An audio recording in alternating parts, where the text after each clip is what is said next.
The head coaching searches have started, and that means the sweat for Brian Flores begins. Welcome to the Locked On Vikings podcast.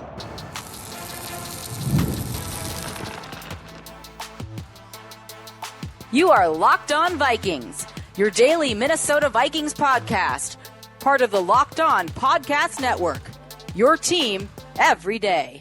Hello, everybody. Welcome to the Locked On Vikings podcast, where we're always trying to learn something new. It's part of the Locked On Podcast Network, the #1 sports podcasting network. Today is Town Hall Tuesday. That means I'm answering your questions as submitted to me via the show notes, the Google Doc in the show notes, and some hot takes as well. So if you have a hot take that you would like to confess anonymously, I will protect your anonymity and react to it on Tuesdays. This podcast is a daily podcast into the off-season and beyond. We are in the off-season now, which means things are going to get a little less structured, a little more loosey-goosey. You know, Thursdays aren't crossover days anymore. I already have some really fun stuff in the works for you, so I'm very excited for what is coming down the pipe. The first handful of questions are all going to be about Brian Flores. The first one comes from Ramsey, who asks, given that Flores' contract is expiring and rumors are circling that he's Tom Brady's preference at head coach, do we get any sort of comp picks if he's hired as head coach? So the rumors that Ramsey is referring to are, it's a Florio article about Tom Brady and the Patriot way and Brian Flores and stuff.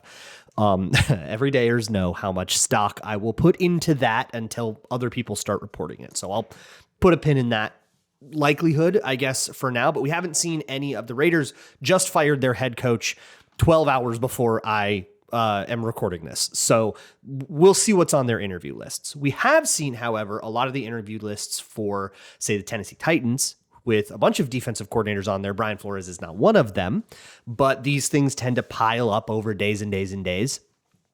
And a lot of these teams will wait until their favorite candidate gets eliminated, and then they'll put their list out there, and then maybe Brian Flores is on that. So we got a lot of time to wait and sweat. But to Ramsey's question, so what he or she is referring to is the minority head coach or GM candidate compensatory picks that you get.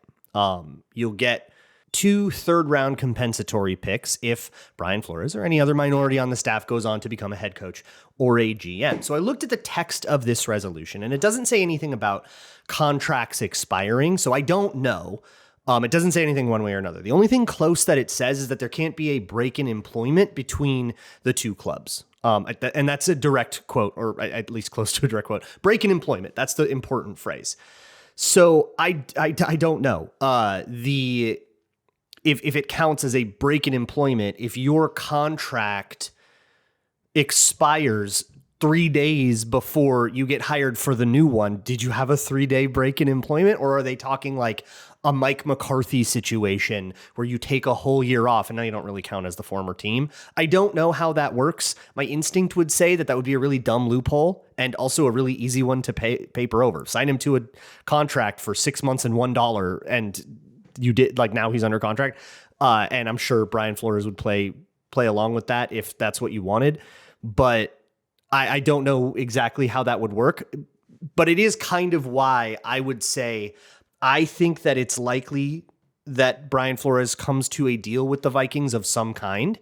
And that deal will just have the proper offset language like most coordinator contracts, like all coordinator contracts do, to cover their bases. So the other team that will almost certainly pay Brian Flores more than even the most expensive coordinators would be.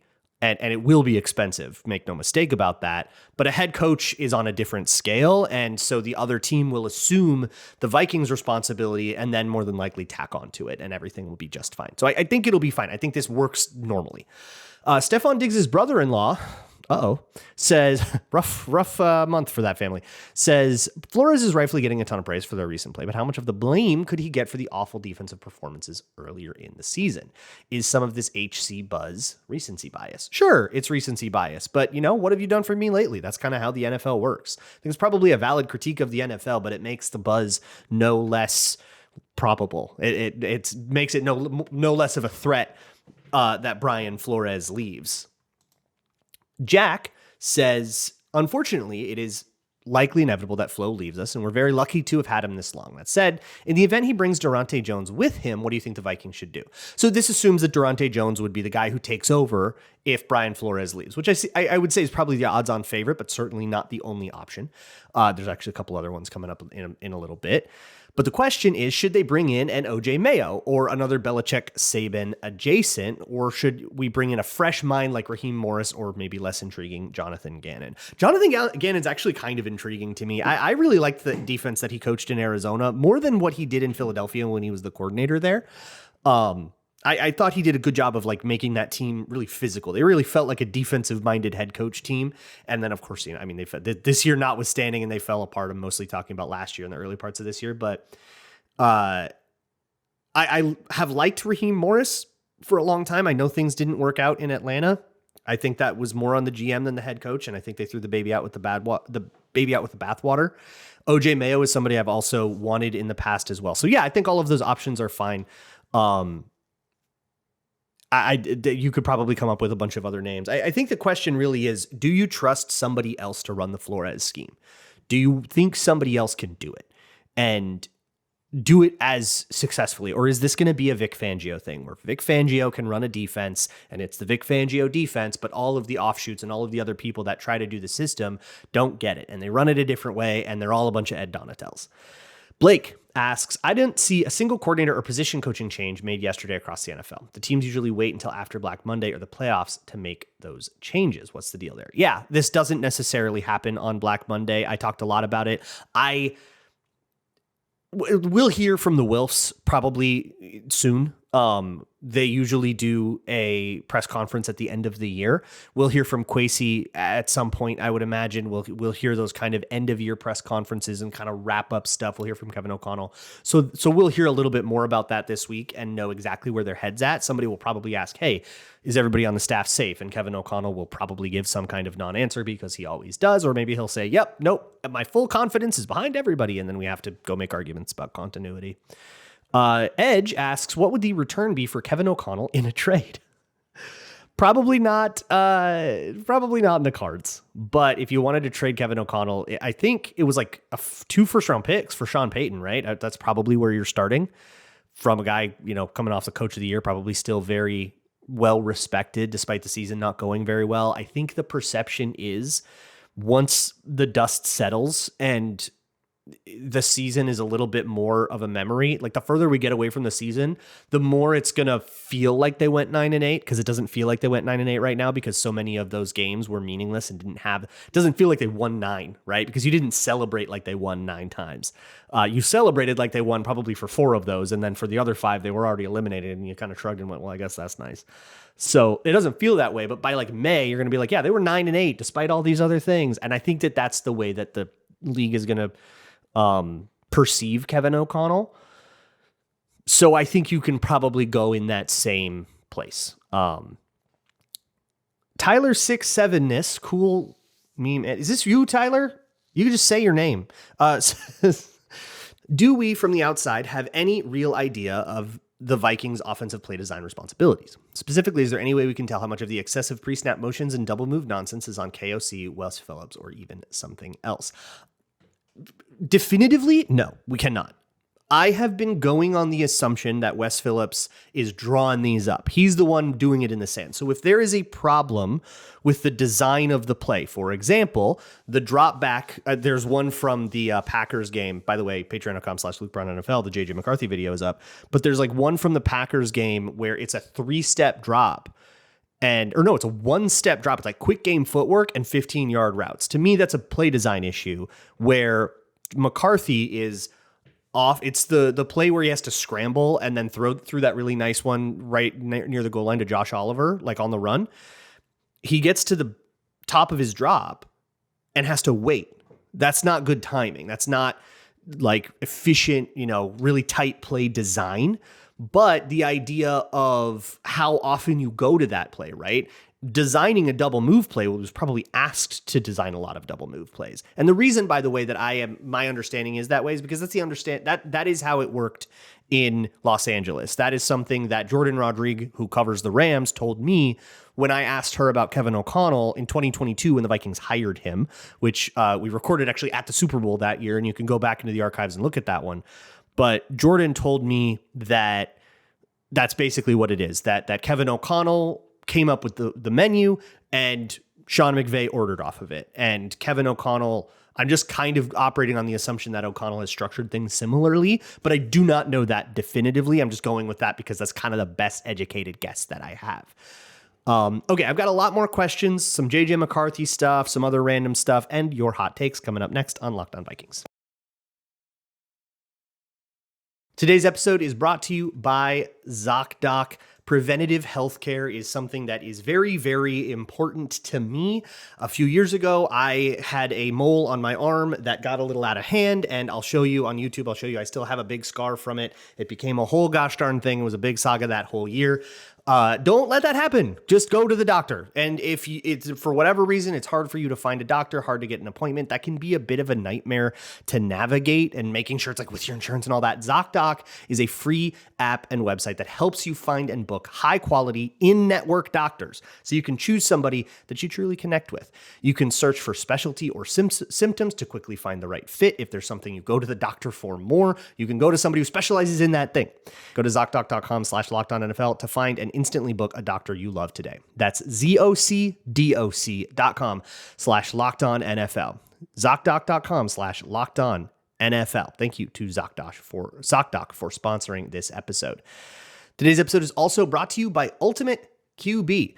The draft picks are set, and so many teams are looking for a franchise QB. Have you ever daydreamed about being that number one overall quarterback drafted by, I guess it's the Raiders this year, but now you can. There's a mobile game just for you called Ultimate QB Football Legend. You can step into the cleats of a number one draft pick quarterback, and it's your job to lead your team to greatness, helping turn a failing franchise into a dynasty. This is the number one QB career mode game on mobile app stores, and it introduces the most realistic environment with full career control. Sign contracts, train and upgrade yourself, build chemistry and evolve your teammates, give input to your GM on roster moves, and play the actual games in 2D so you can rise through the ranks and become a pro football legend. Ultimate QB is totally free to play, has no ads, and works 100% offline. So it's perfect when you want to sneak in a quick game, or if you got to sit on a plane in airplane mode for hours, it's something you can get lost in. Head over to ultimate-qb.com. That's ultimate-qb.com, or search for Ultimate QB in your app store. And we have something a little special.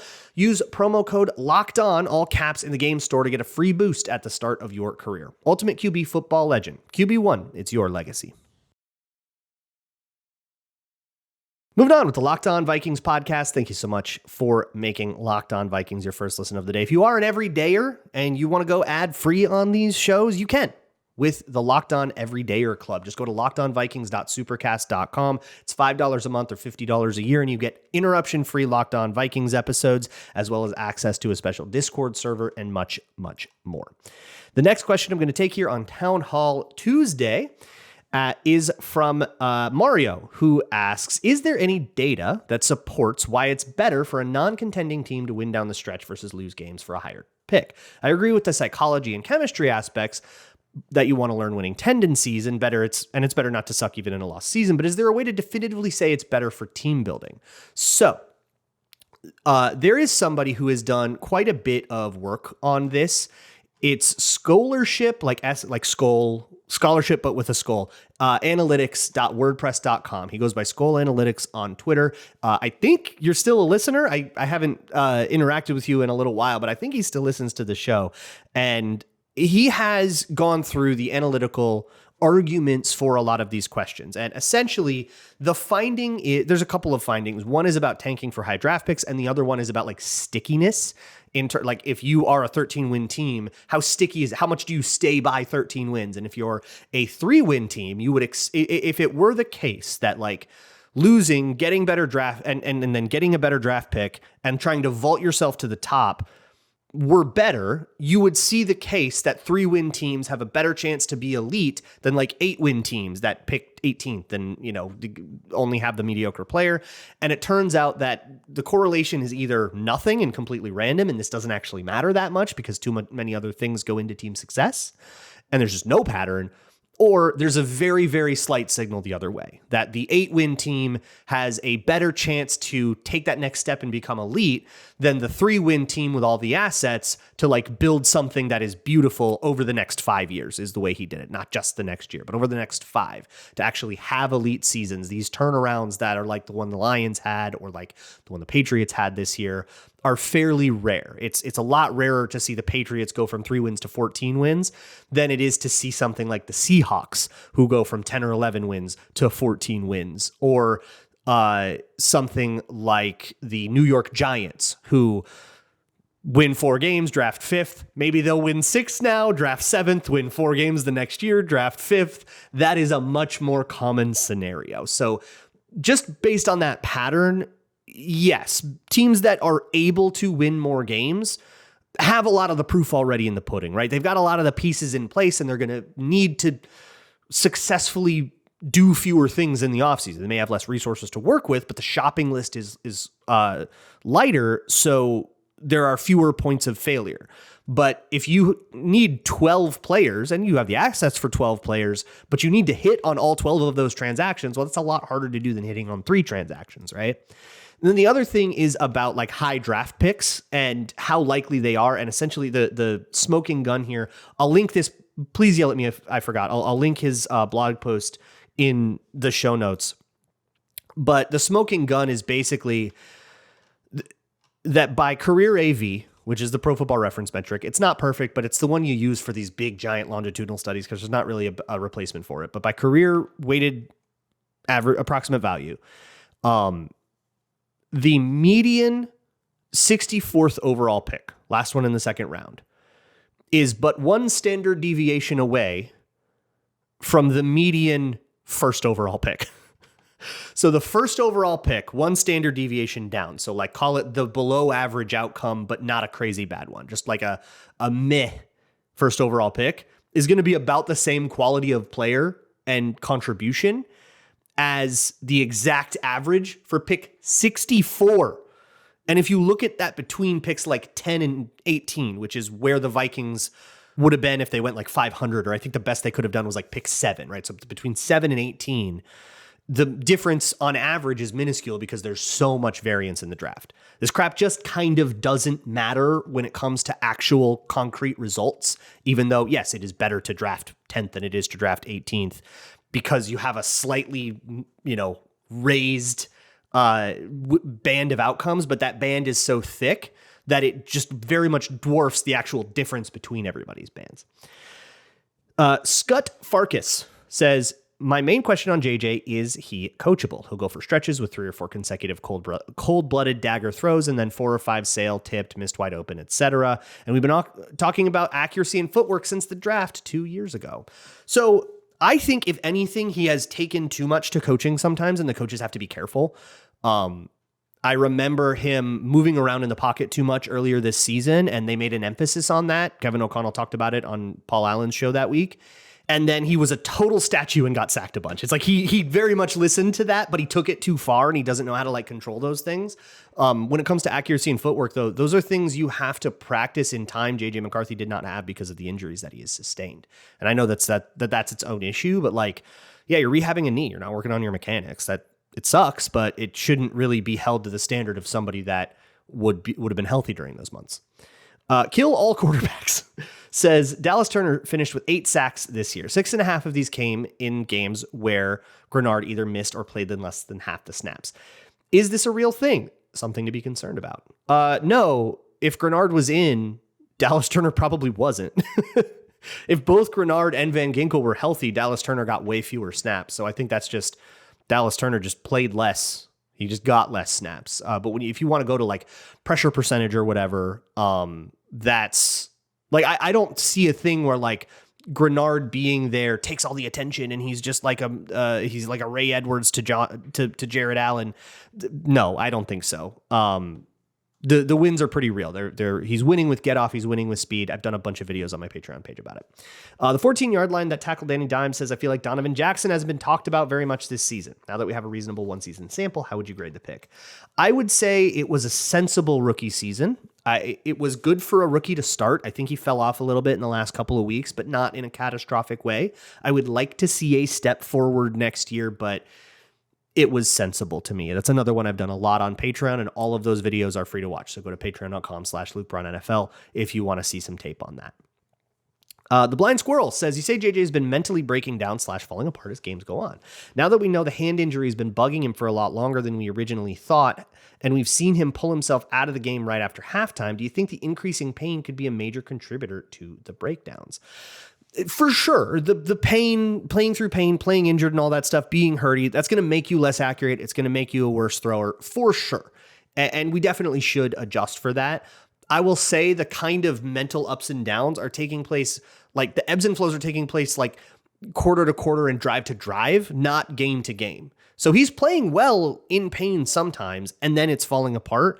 But the way in which those problems happen, they feel very skitterish. They feel very panicky. They feel very dialed up.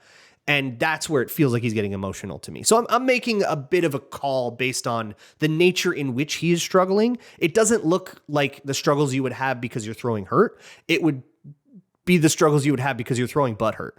Blimby asks, was it fun to cover the Vikings this year compared to last year? Do you feel like you learned more about the team during a winning season versus a losing one? Yeah, a winning season like this season? I had a blast covering the Vikings. Obviously, there was a lot of stuff that was deeply unfun. I did not have a lot of fun covering Carson Wentz. Just the way that he plays and the way that the narratives went, it was just very annoying all the time. I think it helped me to be way less on social media this year, specifically not on Twitter, not spending a lot of time on Facebook or anything like that. I have Blue Sky, but it's a lot smaller and I'm not on it nearly as much. And just being a little bit less constantly exposed to what is essentially a 24/7 JJ McCarthy clowning show. I mean, he get roasted constantly. It would have driven me insane. And I'm pretty glad that I was away from that. And I could really just say, you know what? I'm going to cover this the way I want to cover it. And I feel like I did that.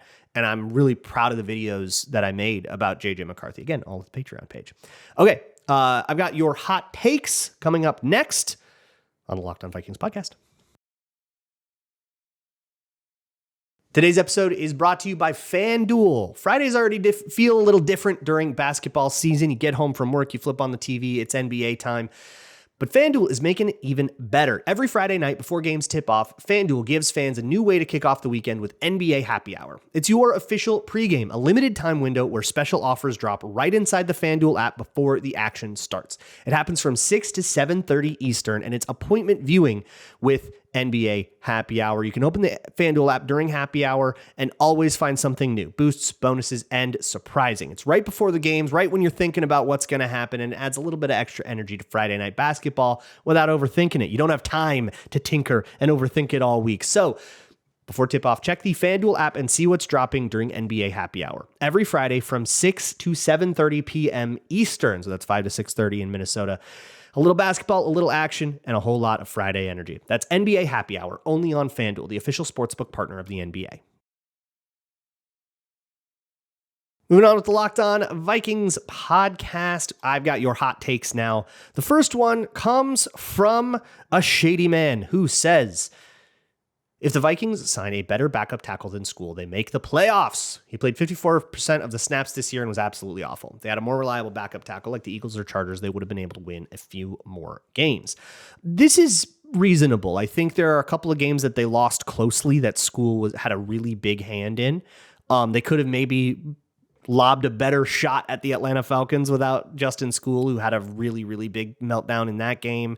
It could have mattered quite a bit when Christian Darrisaw came out in the Steelers game.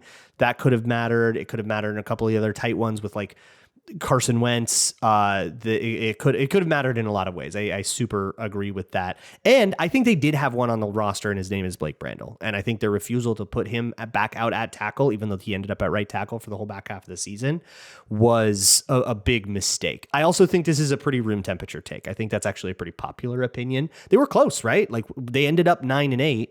And if you kind of ignore the fact that the last game was a gimme and wouldn't have been a gimme if it mattered, then you kind of like, you got to remember that. But like, they were at worst a game or two that needs to flip right before you get yourself into at least a 7 seed.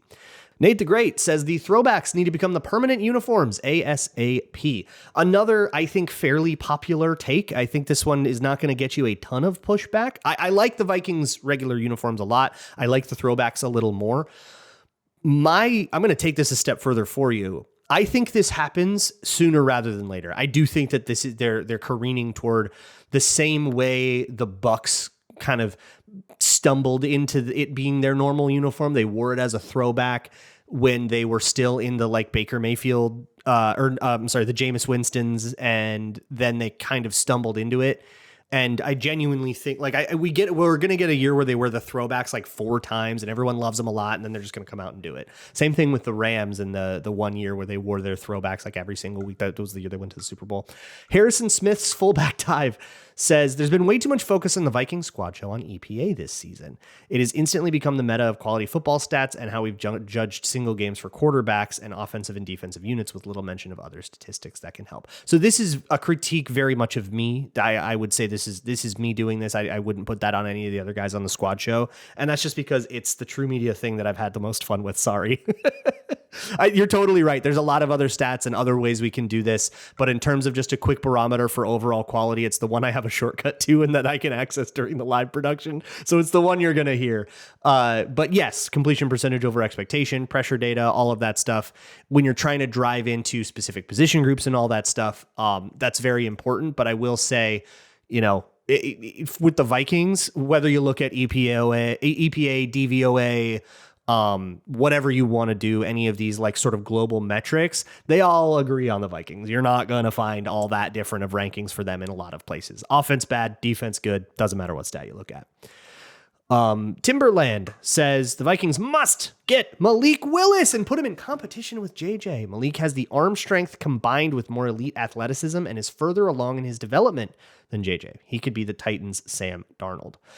I think that would make him the Packers' Sam Darnold, because he was like, oh, he's in the building and look how well he played that one game. Or like he would be the Packers to 49ers Sam Darnold, right? Like the 49ers had him as a backup and then maybe they regret that. I would say the 49ers regret it worse. Like what if Sam Darnold was in the division and instead of it being that he played really well for a year and like priced himself out of Minnesota, it was like Sam Howell goes somewhere and has an MVP caliber season. We'd be like, what is going on? And by the way, that somewhere is the Green Bay Packers. and they just slaughtered you twice and won the division and got the 1 seed. You'd be like on the edge. Anyways, I love the idea of bringing in Malik Willis. I like how he played a lot. He's clearly taken a step forward. I would love to see what he does. I think he's going to get a chance to start somewhere. I would say it's on the border of not quite being a good enough quarterback for it to kind of satisfy what I need from the quarterback position, which is somebody that can feasibly be the franchise guy. And I think for Malik Willis, I'm like, it's barely over that threshold where I could buy it. But obviously I would want to watch it a lot closer if he does come into Minnesota, which of course I would. And the last one comes from a guy that likes the Vikes who says, Vikings stick with McCarthy as a starter next season, and he gets more playoff wins than Sam Darnold gets for the Seahawks this season. Oh, interesting. Okay, so like that could be one, right? If Sam Darnold loses in the divisional round and the Seahawks lose in the divisional round and then McCarthy wins a dumb wild card game, that could be one. So you could get that. That's more of a bold prediction than a hot take. But look, I don't think it's a hot take that the Vikings stick with McCarthy. And I actually think the way Kevin O'Connell has talked about McCarthy, he's been like, yeah, he's made some development. We're looking good. We're looking forward to next year. Like, he's not talking about a guy that like, well, we've got decisions to make and we'll look at everything. Like, he's not saying that stuff. So until he starts saying that stuff, I'm probably going to say that they're going to stick with McCarthy as the starter, but maybe with something a little more serious behind him, or something that like can be a reasonable camp competition, but one that McCarthy will very much have a leg up in. Not unlike the way that Anthony Richardson and Daniel Jones interacted this year. Daniel Jones was very much behind the 8 ball in that camp competition. And I mean, he played phenomenally and won it. And so that was a bit of an outlier case, but I would say that the Vikings may treat it a little more that way. All right. Thank you all so much for hanging out here on the Locked On Vikings podcast. I will see you all tomorrow. We'll talk a little JJ McCarthy, maybe a little Michael Juergens. We'll see what kind of mood strikes me. So I'll see you for that. And as always, Skol.